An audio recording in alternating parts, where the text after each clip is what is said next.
19 July 2020.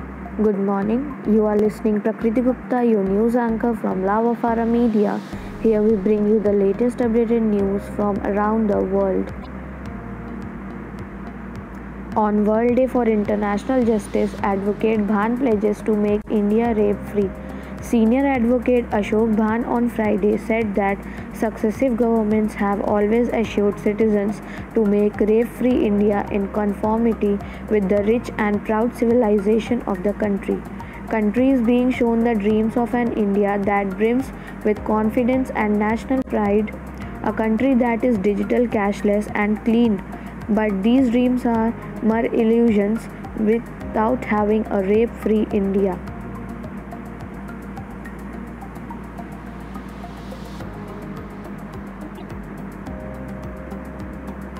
Delhi updates.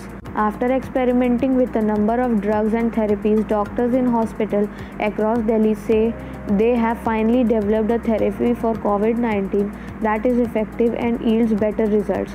However, there is no cure for the infection as yet. They add the therapy involves three key components: drugs to prevent clotting of blood, steroids to suppress the cytokine storm, and drugs to reduce the viral load.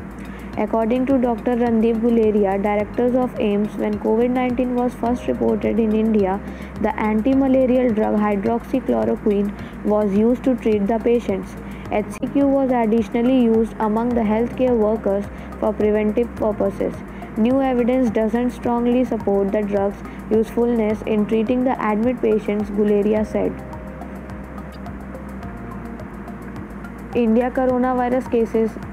At the national level, there has significant gap in the number of new infections being detected every day and the number of people being declared recovered from the disease, and in the last few days at least this gap has only been increasing.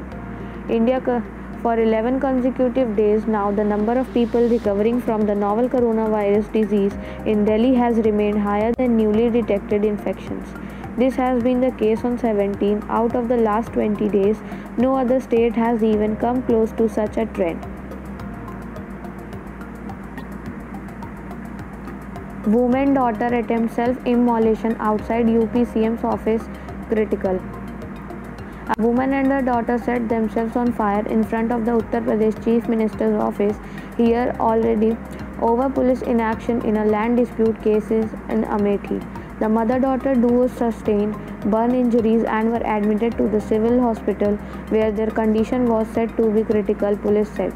The incident took place at around 5:40 p.m. on Friday in the state capital's high-security zone as it houses the assembly as well as the Lok Bhavan, the office of Uttar Pradesh Chief Minister Yogi Adityanath. The police personnel posted their swung into action as they saw the woman engulfed in the flames and rescued, they said. So this is all about today. I, Prakriti Gupta, will come with the new updates tomorrow. Stay tuned with us. Have a great day ahead. Thank you.